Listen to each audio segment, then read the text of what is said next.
Hello guys and வணக்கம் இது உங்கள் ஃபர்வேஷ் கேமிங் நான் உங்கள் ஃபர்வேஷ் முகமது. ஸோ நீங்கள் நம்ம சேனலுக்கு சப்ஸ்கிரைபே பண்ணல அப்படின்னா உடனே கீழே இருக்க அந்த ரெட் கலர் சப்ஸ்கிரைப் பட்டனை கிளிக் பண்ணிவிட்டு பக்கத்தில் உள்ள அந்த பெல் பட்டனை அப்படி தட்டி விட்டிங்கன்னா நம்ம சேனலில் வர அனைத்து டெக் வீடியோஸும் நீங்கள் மிஸ் பண்ணாமல் பார்க்க ரொம்ப உதவியாக இருக்கும். ஸோ இன்றைக்கி இந்த வீடியோவில் நம்ம எதை பற்றி பார்க்க போகிறோம் அப்படின்னு கேட்டிங்கன்னா ஆண்ட்ராய்ட் ஃபோன்ஸ் இப்போ வர ஆண்ட்ராய்ட் ஃபோன்ஸில் 48, 64, 108 மெகாபிக்சல்ஸ் வரைக்கும் கேமரா சென்சார்ஸ் தராங்க. ஸோ இப்போ இந்த 108 மெகாபிக்சல் கேமரா சென்சாரை எது கூட கம்பேர் பண்ணுறாங்க அப்படின்னா ஆப்பிள் தரப்புல இருந்து வர்ற அந்த 12 மெகாபிக்சல் கேமரா கூட தான் கம்பேர் பண்ணுறாங்க. ஸோ அது ஏன் அப்படி? ஸோ இப்போ இந்த 12 மெகாபிக்சல் கூட கம்பேர் பண்ணாலும் இந்த 108 மெகாபிக்சல் அவ்வளோ சிறப்பாக இல்லை. இந்த 12 மெகாபிக்சல்லேருந்து வரக்கூடிய அந்த கேமரா குவாலிட்டி தான் அதிகமாக இருக்குது. எதனால? ஸோ அப்படிங்கிறத தெரிஞ்சுக்க மறக்காமல் இந்த வீடியோ கடைசி வரைக்கும் ஸ்கிப் பண்ணாமல் தொடர்ந்து பாருங்கள். ஸோ வாங்க இன்னைக்கு வீடியோக்குள்ளே போகலாம்.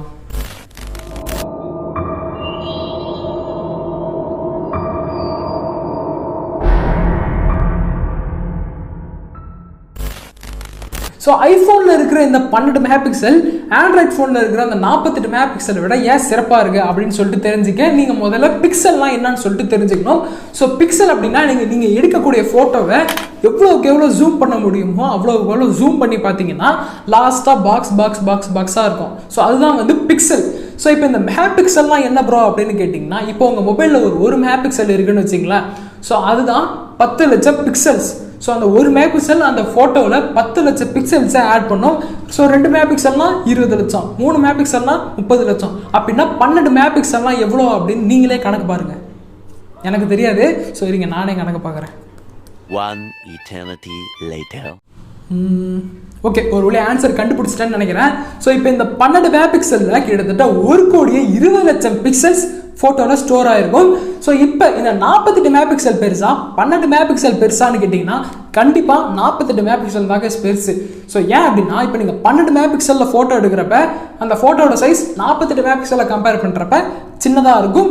அண்ட் நீங்கள் அதில் ஜூம் பண்ணுறப்பையும் டீட்டெயில் லெவல்ஸும் அவ்வளோக்கும் இருக்காது, உங்கள்கிட்ட அவ்வளோக்கும் ஜூம் பண்ணவும் முடியாது.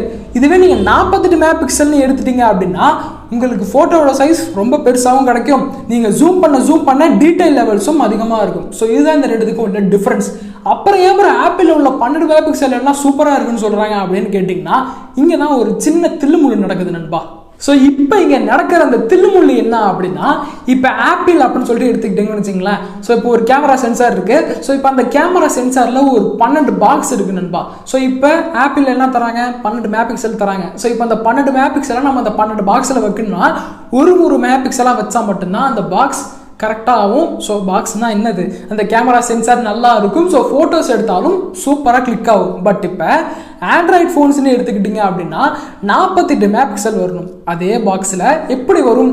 ஸோ இப்போ அந்த 1 மெகாபிக்சல் வைக்கணும்ல. ஸோ அந்த ஒரு பாக்ஸில் 1 மெகாபிக்சல் வைக்காமல் 1+1+1+1 அதாவது 4 மெகாபிக்சல் வச்சு அந்த பாக்ஸ் எல்லாத்தையுமே 4 மெகாபிக்சல் சொல்லிட்டு ஃபில் பண்ணிவிடுவாங்க. ஸோ அப்படி பண்ணால் எவ்வளோ வரும்?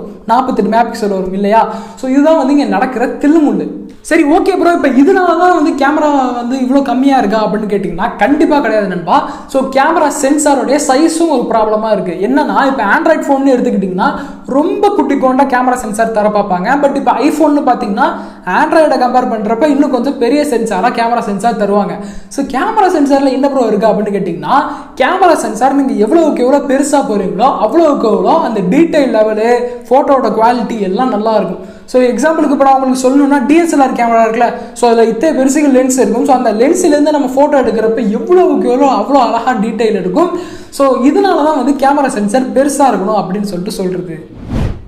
ஓகே கைஸ், ஸோ இந்த வீடியோ உங்களுக்கு பிடிச்சிருக்கும் அப்படின்னு சொல்லி நம்புறேன். ஸோ பிடிச்சிருந்துச்சு அப்படின்னா லைக் பண்ணுங்கள், கமெண்ட் பண்ணுங்க, உங்கள் நண்பருடன் எந்த நேரத்தில் வேணால் ஷேர் பண்ணி விடுங்க. அண்ட் மறக்காமல் இந்த சேனல் நீங்கள் புதுசாக அப்படின்னா உடனே கீழே இருக்க அந்த ரெட் கலர் சப்ஸ்கிரைப் பட்டனை கிளிக் பண்ணிவிட்டு பக்கத்தில் உள்ள அந்த பெல் பட்டனை அப்படி தட்டி இந்த சேனலுக்கு உங்கள் ஆதரவை தெரிவிங்க. ஸோ நெக்ஸ்ட் வீடியோவில் சந்திக்கும் வரை உங்களிடம் விடைபெறுவது நான் ஃபர்வேஷ். Bye guys.